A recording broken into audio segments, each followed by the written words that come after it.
Save on O'Reilly Brake Parts Cleaner. Get 2 cans of O'Reilly Brake Parts Cleaner for just $8. Valid in-store only at O'Reilly Auto Parts. O'Reilly Auto Parts. Hello and welcome to Love Samantha Lee, the More Than Just Pretty podcast. I'm your host, Samantha, and here we explore love, life, spirituality, and relationships through the lens of real beauty. The kind that begins the moment you decide to be unapologetically yourself. Join us as we dive into a heartfelt discussion that challenges, inspires, and connects. Are you ready to embrace your true self? Let's begin. What's up, family? How are you guys doing? How's everything been? Well, y'all, already know before I got on here, I prayed that God would lead me and direct me on this podcast this week. And so first thing that came to mind was 1 Corinthians 2:9, and I'm going to read it, and I'm just going to let the Spirit lead me, as I've promised you guys over and over again that I would do, is let God lead and I follow. So 1 Corinthians 2:9 says this: however, as it is written, what no eye has seen, what no ear has heard, and what no human mind has conceived, the things God has prepared for those who love him. What no eye has seen, what no ear has heard, and what no human mind has conceived are the things that God has prepared for those who love him. So, y'all, I titled this episode, Oops, I Did It Again. And when I was growing up, y'all, I love me some Britney Spears and Christina Aguilera. I'm a part of that era, okay? The Britney Spears, Christina Aguilera, NSYNC, Backstreet Boys. Y'all already know. And then when I got into high school, it was more the R&B era that came out, which is Usher and the Chris Brown, the Bow Wow, Mari. Y'all know I'm not even gonna go back into my bag of that. But one of the songs that I think about or thought about immediately as I started to record was Oops, I Did It Again. And I think that this time, instead of, she said, oops, I did it again. I played again with your heart, got lost in the game. Oh, baby. Oops, you think, y'all know the song. But instead of me playing with somebody else's heart, I played with my own. And what do I mean by that?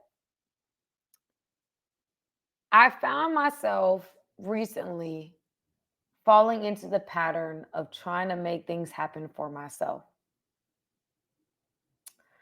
I'll admit to you that in this journey of self-discovery, just being very honest with myself, being very honest about where my heart is, what my attachment style is, what am I doing?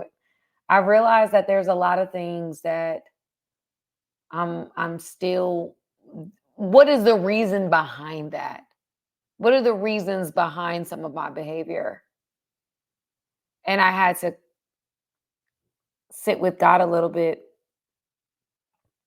and really think about the fact that a lot of why we hold on to things that don't make sense, hold on to ideas, fantasies, relationships, jobs, reason why we don't take risks, the reason why we stay where we are is because there's fear. What's the fear? The fear is that it's not going to happen. The fear is that if I wait longer, if more time passes, it means I wasted more time. And that if I'm waiting and I don't see it and I don't see nothing better, I got to hold on to what I have here. And that's what we've been taught, right? You're taught to not leave the job until you get a new job. You're taught to not leave the relationship until you get a new relationship. You're taught to always have this contingency plan and really not leave it until you see something better. And what I've saw in my life in these last couple months of my life is that there are times where I've held on to ideas, notions. I've tried to make things work. I try to make things fit. And the reason why I've done all of that is because I lack faith. I lack faith. Wow, God, thank you, Holy Spirit. You just connected that for me. That the reason why, he connected it for me. Y'all just saw something happen supernaturally. You don't even realize it. I had the idea to talk about this prior to coming on here. And when I prayed, I looked at that verse and I'm like, I don't know how you're going to connect this verse to this, but God, I'm going to let your spirit lead. And y'all heard me say that. I meant that. And as I'm speaking, I see exactly what the spirit was linking. That in my mind, you guys, the reason why I titled this Oops, I Did It Again was because I found myself trying to make things happen for myself. I tried to, the best thing that I saw, I tried to make work. And God has been very good at it. I mean, he has been extraordinarily skilled at not allowing things that aren't supposed to happen. And for whatever reason, whether it's just some haphazard situation, and y'all, really, it's this connection with, it's me going before God and inviting him in. And when I invite him in, it's almost like when I invite my mama to my house, like when I invite my mom over, I know she is going to clean up. That is my mom's like compulsion. She cleans. And so she will clean and clean and clean. And like one day she came over, she helped me with just, purging my daughter's room of the things that she didn't fit her anymore. And we donate those things. And so my mom went through, and when she was here, she started cleaning out my refrigerator because she felt like my refrigerator wasn't to her standards. And it's when you invite God in, he's like that. He's like that mama. He's like that daddy he sees that you're, something's wrong with your door. There's something wrong with your toilet. There's something wrong with your closet, whatever that is. And because they have this compulsion, they're like, let me fix it. They fix it, right? Inviting God into your world, inviting God into the room with you, inviting God into the relationships that you have to understand on the other side of that, God is going to clear things up. He brings clarity. And a lot of us fight clarity. Why? Because we're afraid of letting go of what we see. And what I was convicted of in these last couple of months of my life is that I will see something good, or I'll experience, or I'll have in contact with something that I feel like is good, and I'll try to make good work, and I try to force good to stay, and good ain't working, good ain't staying, good ain't, there's just certain things that are just, and I'm not just talking about relationships, I'm talking about all different types of things in my life that I feel like, okay, God, this must be you because this makes sense, and it doesn't work. And I'm like, God, but didn't you tell me? Didn't you put that on my spirit? He's like, no, that was you. That wasn't me. And I'm trying so hard to make a good thing that I think is a good thing, that I think is a good solution work. And it's like, it doesn't work. And so he's convicted me over and over again. Well, that's a good thing, but it ain't a God thing. That ain't what I asked you to do. That ain't what I brought into your life. That ain't the relationship for you. That's why you don't have the peace. That's why you keep trying to make it happen in your own strength. That's why there's a certain sense of natural that you're working and overworking in order to attain a certain goal. But when I sprinkle my little God energy on something, when I breathe into it, it don't have to make sense. It's going to supernaturally excel because I'm involved. Like this podcast. Started this a couple months ago, guys. I don't have the equipment. I don't have the setup that a lot of people do. But when I started talking to people that do podcasts, and I was reporting the numbers to a friend of mine who's absolutely amazing in this podcast space, has seen just great success. I'm talking to him on the phone about something, and I'm on with my assistant, and we just trying to figure things out. And in that conversation, I'm talking to him, and he's like, "Hey, so what's the numbers like?" And we report the numbers, and he's like, "Y'all are is that a week, or is that a month, or a week?" And I'm like, "A week. That's my weekly numbers." And he's like, "Sam, are you serious?" And I'm like, "Well, I'm listening. I just started. Give me some time. Let me rock with this a little bit." And he's like, "No, Sam, that's incredible. Like, that's unheard of." And I'm like, "Really?" He's like, "Yes, like that's That doesn't happen. He's like, you be doing this with your little platforms. He didn't say little. That's me being country. He said, you be doing this with your platforms. Like it's like God just breathes on it and it grows and it doesn't make sense. And I'm like, I'm sitting there in awe because I didn't even realize that I was living in a blessing. Like I was experiencing favor and I did not even realize it. Menards is your destination for concrete landscaping blocks. We have the largest in-stock selection at the lowest prices. Ready to take home today. Plus, you can get free estimates fast using our landscape design programs in-store or on menards.com. Save big on concrete landscaping blocks right now at Menards. View the weekly flyer and all of our great deals happening this week in-store or on menards.com. Save big money at Menards. And then there's areas of my life that I'm just trying so hard to make it happen, make it work, fantasizing about what it would be like if it did work, maybe deluding myself into thinking that if this happened or if that happened, then my life would be so much better and it would be so much easier and this, that, and a third. And so you try even harder to make certain things happen and to attract certain things to you or to open certain doors. And you realize as you keep hitting these closed doors that these aren't the doors that God has presented before you. And so I titled this, yes, oops, I did it again. I did it again. I found myself trying to make things happen in my own strength. I found myself trying to concoct certain plans that would make sense to fill in this gap or do this or do that. I found myself doing it again. I found myself not walking in faith. I found myself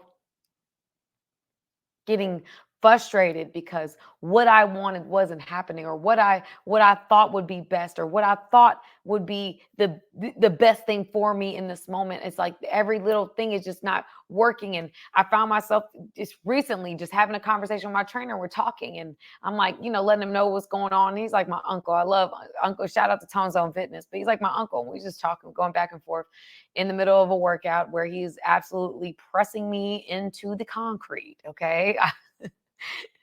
And we talking, and he says, he's like, Sam, I think that if you did that, you'd be settling.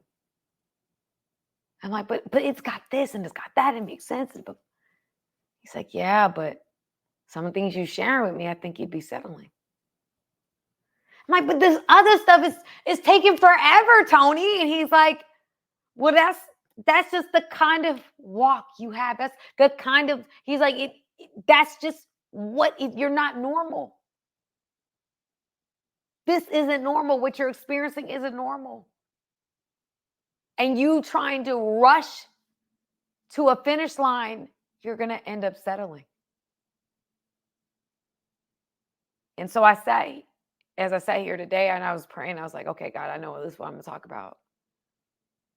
Is that a lot of us, because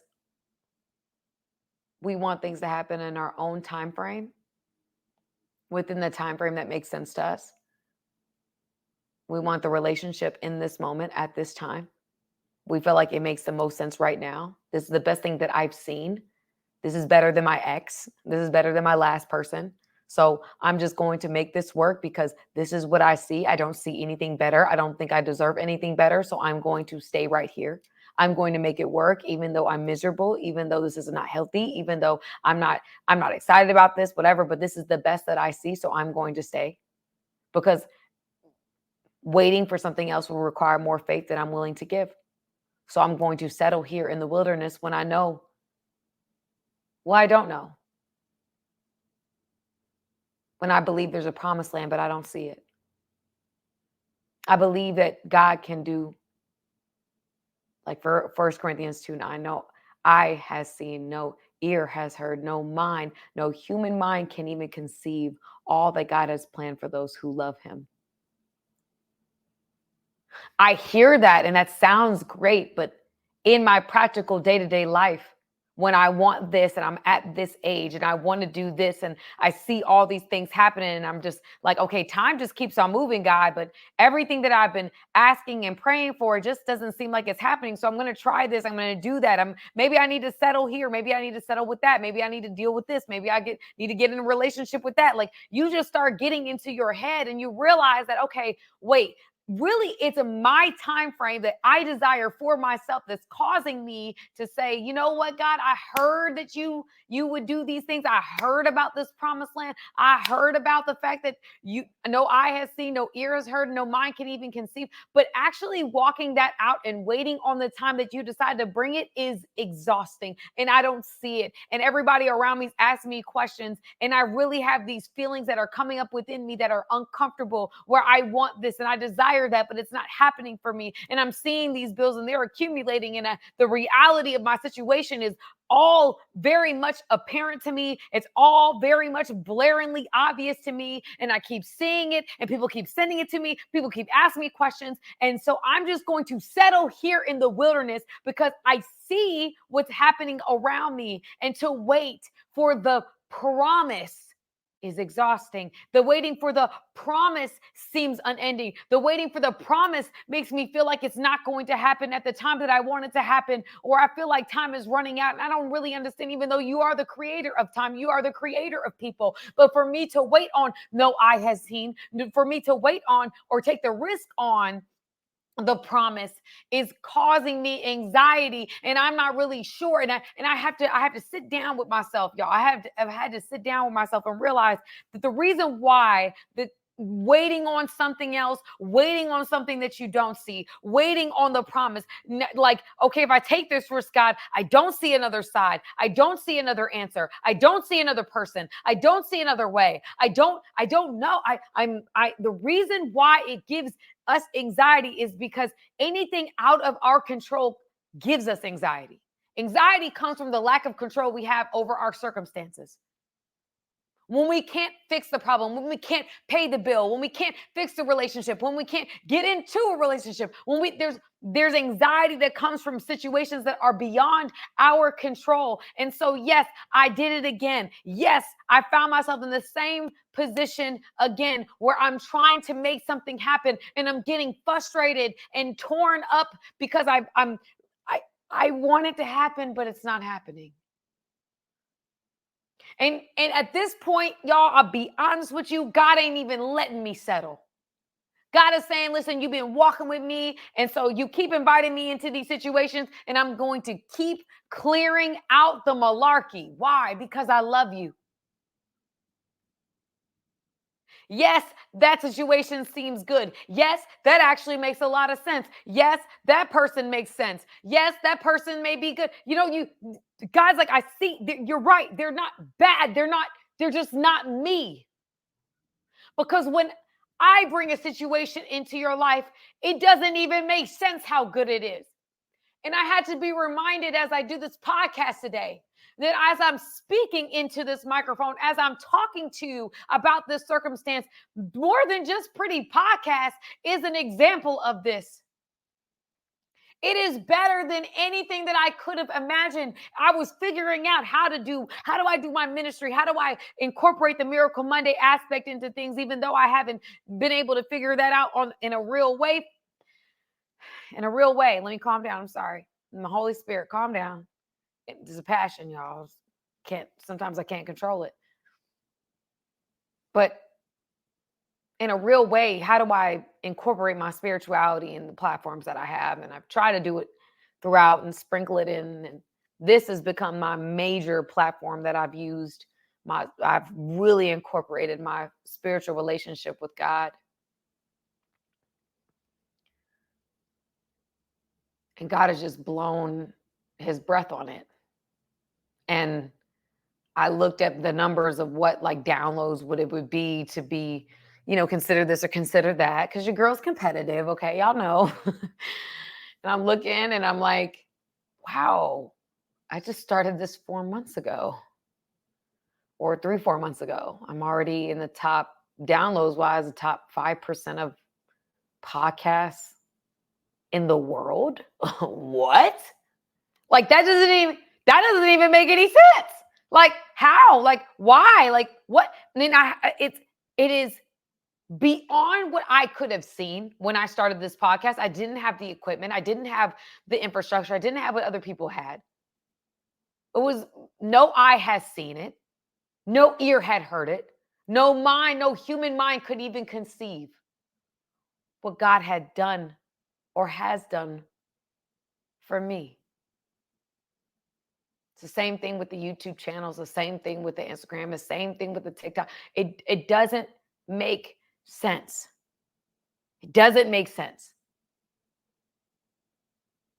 That's because there's a God aspect to it that I can't explain. There's a sense of his super to my natural that is a part of this that I can't take credit for. So as I'm sitting here and I find myself saying, man, Sam, you did it again. You try to make something happen in your own strength. You try to force things to occur in the way that you felt made the most sense. It was the best thing you had seen. And I felt myself, y'all, just trying to make something happen and kind of going out of character and out of bounds to make certain things happen. And I'm like, I find myself like I'm settling for breadcrumbs because I want this to happen. This is the best that I've seen. And so I'm trying to make it happen. I'm trying to do whatever I can do. I'm kind of going out of the box and not really doing what I would normally do or what I'm accustomed to doing, kind of just doing things to kind of get in there a little bit. And I'm like, wait, hold on, Sam. Aren't you settling? Is this what you really want?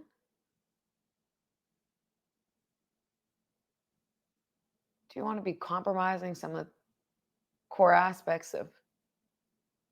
Because if you do this now, you're going to be doing this later. Like it doesn't get better. It gets harder. It gets to be more work. And if you're straining at this point to do it this way and to see the fruits of this now, what do you think it will be?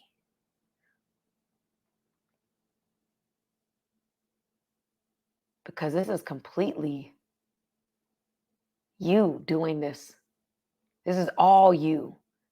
And how did I know it was all me? Because I felt me trying to come up with the situation. I felt the weight of the situation on me. I felt it. It gave me anxiety. It gave me, and mood swings as well. Like the mood swings, the ups and downs of the emotions when you're trying to make something happen in your own strength and it doesn't happen, or it doesn't, whatever that may be for you. When you're not getting the response you want to get, when you're not getting the things you want to get done, you start to feel the weight of the ups and the downs, and there is no peace. There is all you just putting like as much as you possibly can into whatever you're trying to create. And because there is no God factor in it, because you aren't inviting God into the room, because you aren't listening to him, you feel like if you're in a relationship right now and it's you forcing something to happen, you feel the weight of forcing it to happen. You feel the frustration, the resentment, the emotional toll, where you don't even know what it means to be happy in a relationship anymore, because you are just trying your best to make something happen that God ain't got nothing to do with. This is you and you saying to yourself, I'm going to do this for as long as I possibly can. I'm going to hold on to this, and I'm not willing to trust God in this area because I don't see better. And a lot of us in the area of love, in the area of our career, in the area when it comes to just certain things that we need love. We need connection. We need money to survive. Those are needs. Those can improve or completely not improve. I don't know. I'm trying to think of the opposite word of improve, but decrease the value of your life.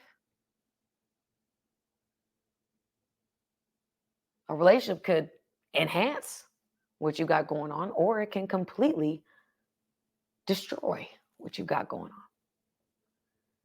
on. More money can help you. Less money can hurt you, right? So it's like this up and down weight that you feel it's like the weight, it's like a battle where you're just constantly up and down, and it's like a roller coaster. It's like one day you're up, the next day you're down. One day it's like dopamine. Really, it's a dopamine hit every time.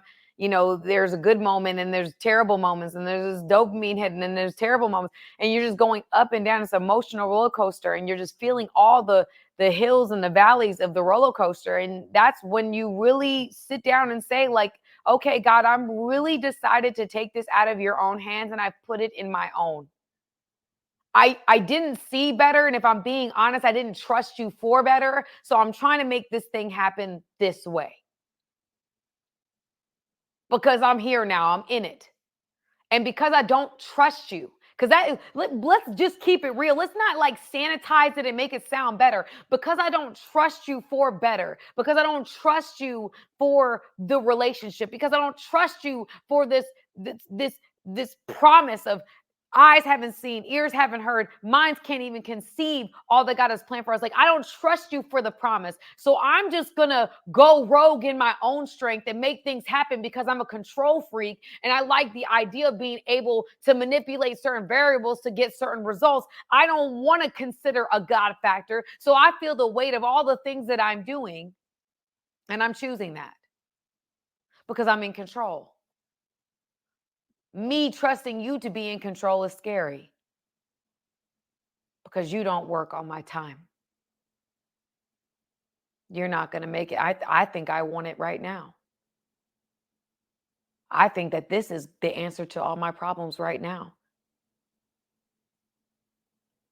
So instead of waiting on you, I think I'm a way better CEO of my life than you are. And so I'm going to do it my way. And y'all, I'm here to tell you that I was convicted of that this week. I was convicted of some decisions I've made that I thought I had talked to God about, but I'm seeing that as I've talked about it and I've seen kind of the results of that he weeded those things out. He showed me that this is beneath. This is not what he has for me. This is not the avenue. This is not it. Not this way. But I had gotten so caught up in what I envisioned things to be, what I fantasized it would look like, that I kept trying to make it happen in my own strength.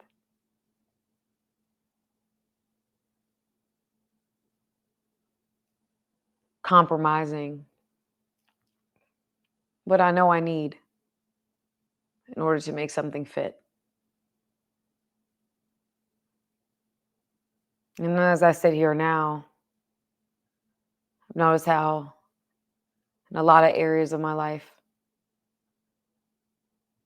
I've made that mistake. I've tried to make things happen in my own strength.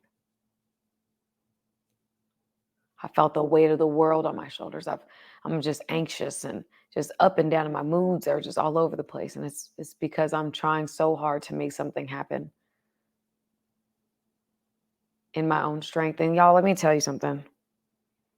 The truth is, when you got to make something work, when there is no God in it, there's no peace in it. You've got to keep it up. You've got to keep it going. There is no grace. There is no anointing. There is none of that. It's you, because that's what you chose. That wasn't God's best. I will tell you that God's best takes more time than we want it to.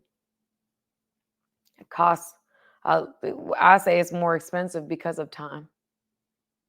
But he is the creator of time. And every time something has happened in my life that I've allowed God to, because I was thinking about some other things in my life that I was like, oh, maybe I'll just do this or do that. And it's like, okay, that's me trying to take control over it. That's me trying to make it happen sooner than it should. I think there's so many different areas where, y'all, in any other circumstance, if I wasn't praying to God, if I didn't have this relationship with God, like things would just happen. Like things would happen differently. I see God, how he's protecting me. Like what people would normally do, they don't do with me. Why? Because of God. God doesn't allow it. God's like, oh, not that one. You could do that over there, but you ain't gonna do it with that one. Like you would have normally have done it this way, but I didn't even let you get into the same city with her. Like, it's like he has just protected me in such a crazy, divine way when I surrendered my plans to him. And does it hurt? Yes, sometimes it feels like rejection. Sometimes it feels like failure. Sometimes it feels like, why is this happening to me? I'm being honest with you.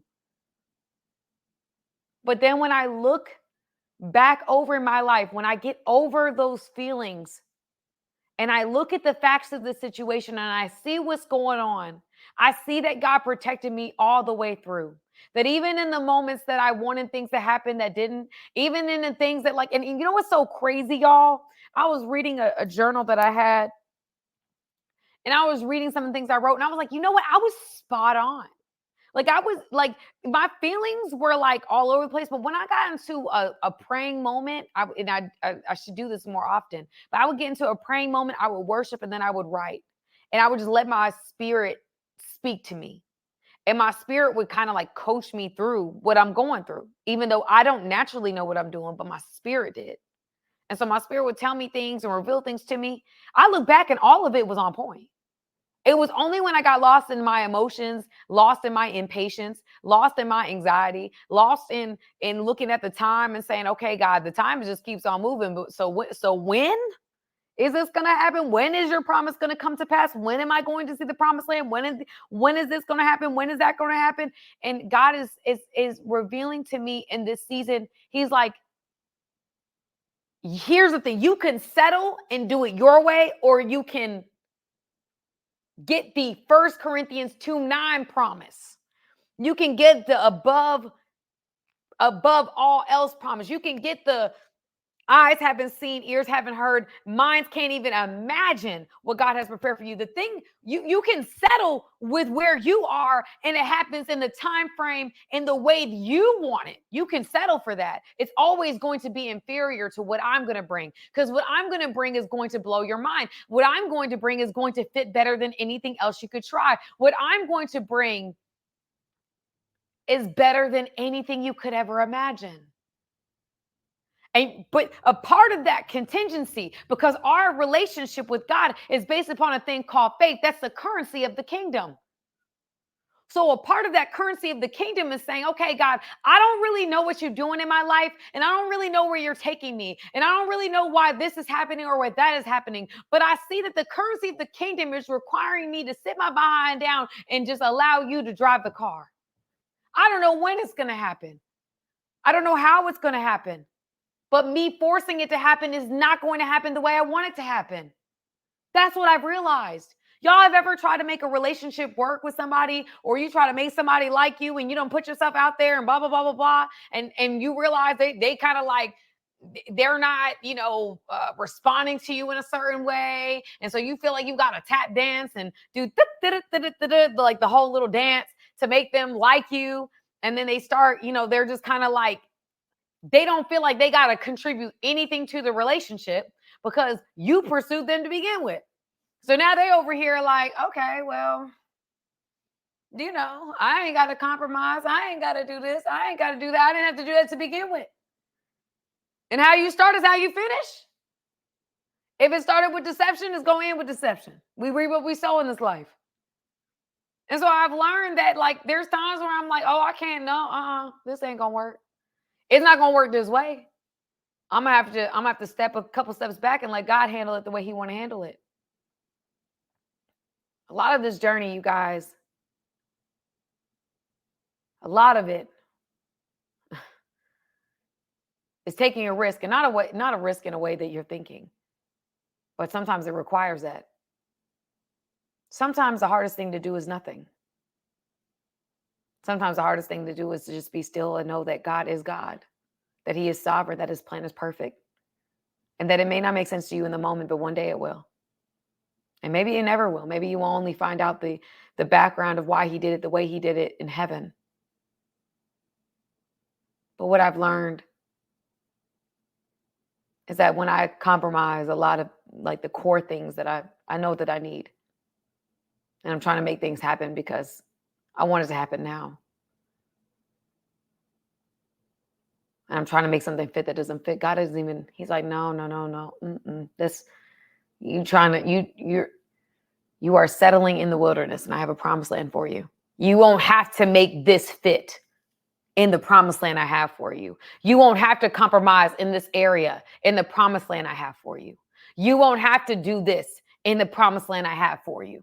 You won't have to be doing all the things you're trying to do to make ends meet now, or all the things the things that you are compromising to get what you want to get when you want to get it. You won't have to do that if you wait on me, because I'm going to make it happen in the right way that doesn't shortcut you. You're shortcutting yourself because you want it right now. So if you want it right now, settle in the wilderness. If you were listening to me, you're like, you know what, I hear all that, Sam, but I'm going to do it the way I want to do it, how I want to do it, when I want to do it, because I don't want to wait on God. Okay, well, you settle in the wilderness. But everybody else that's kingdom-minded, that wants that 1 Corinthians 2:9 promise, what no eye has seen, what no ear has heard, what no human mind has been able to conceive, the things that God has prepared for those who love him. I'm waiting on that, because it's going to be better than anything that I could ever imagine. And as much as I want certain things right now, I'm making a commitment to you, and I'm making a commitment to God that yes, I messed up, and yes, I fell short, but God, I'm back focused. I want promised land. I want promised land.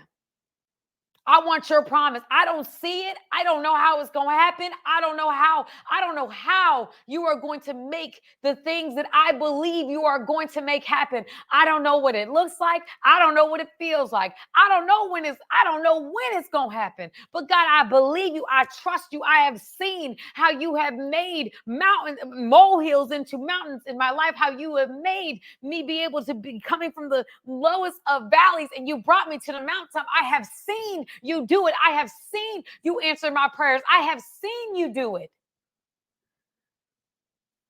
I'm trusting you for promised land. I'm trusting you for promised land. It's so easy to judge the Israelites back then when they went to the promised land. They're like, dang, this is so much going on. We're going to have to fight these giant people to get in here. I don't think we can do it, y'all. Only two of the 11 really felt like they could do it. God's like, your mindset ain't right. Because you're only counting on your own strength to get into this promised land. You're not even thinking about the fact that the only reason why you got here, the only reason why you are at this place being able to look at it now is because I sent you here. So even though it may be a fight, if I'm with you and I led you here, you don't think I'm going to get you through it? You don't think I can defeat these giants? You don't think that the same God that crossed the Red Sea, that opened that thing up for you, you don't think that I can take you to where you're trying to go? You think that the desire in your heart is just there haphazardly? No, I put it in you. But as long as you're trying to make this thing happen in your own strength, the more you try to make it fit into how you conceive and perceive the world in which you see right now, that is going to keep you exactly where you're at, as long as you're trying to make it happen in your own strength. I told my brother this, and I mean that. I mean what I'm about to say. We reap what we sow in our lives, family. When we decide to reap evil or sow evil, we reap evil. A lot of us, we're trying to shortcut people, not give people certain things, not do certain things for them, do this, that, and the third, do wrong by them, because in our own minds, we don't see how doing right by somebody that has hurt you is going to help you. And God's like, I don't care about all that. I'm trying to see if you're responsible. I'm trying to see if I bless you in one way, will you be responsible with what I am about to give you? But if you show me you're irresponsible, if you show me, because y'all, I'm getting excited. It's going to be a longer one. I'm sorry. The issue that happened with Saul, family, is that Saul when it came down to it, when the pressure was on him, he defaulted to himself. And that was because he was insecure. He allowed his insecurities to speak loud so that he couldn't hear God. He couldn't hear the prophets. He didn't seek out God when God was the reason why he was in that position in the first place. So God had to bring David, who was an imperfect man, but he could trust his heart. He trusted his heart. He was a man after God's own heart. He brought David into the play because even though David was battling different things, David trusted God. David sought God out. David, if God said don't do it, David didn't do it. For most of the time. He wasn't perfect. Nobody was. That's why we had to get a savior. Or that's why he sent a savior. We didn't have to. He decided he would do that. God decided in his own love for us that he would send a savior. But Saul defaulting, the Israelites defaulting on their own wisdom, taking things into their own hands, caused them to miss out on the promise.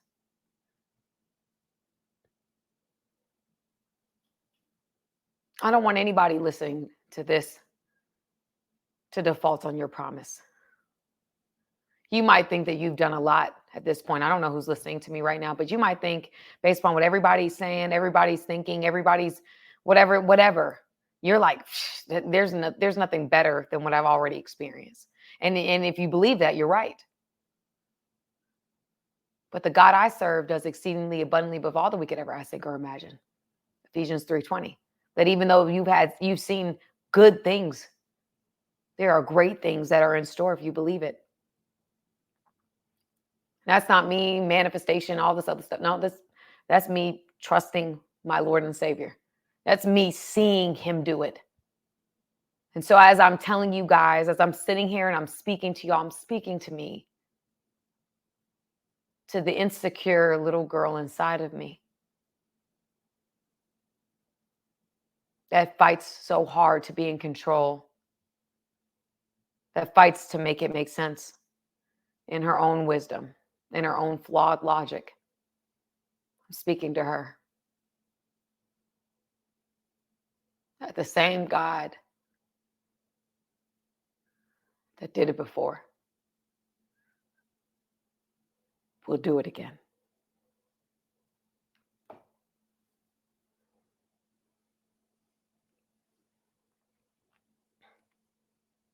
Thank you for spending your time with us on Love, Samantha Lee, the More Than Just Pretty podcast. It has been an honor and a privilege to share this space with you, where we celebrate being unapologetically ourselves. I hope today's episode has encouraged you to embrace your own unique beauty and the beauty in others. Don't forget to follow us and join our community on social media. Share your journey and your insights, and let's continue this conversation. Until next time, remember, real beauty starts with being true to yourself. I love y'all, and I will talk to you guys soon. What makes for a great vacation? Depends on who you ask. Are you looking to get away or bring everyone together? Do you want to get outside and play or see a play at the plate? Fortunately, however you operate, I'm the destination you've been looking for. The name's Missouri, but you can call me Mo. And I have just one question. What's your MO? Come see me at visitmo.com. Save on O'Reilly Brake Parts Cleaner. Get 2 cans of O'Reilly Brake Parts Cleaner for just $8. Valid in-store only at O'Reilly Auto Parts. Oh, oh, oh, O'Reilly.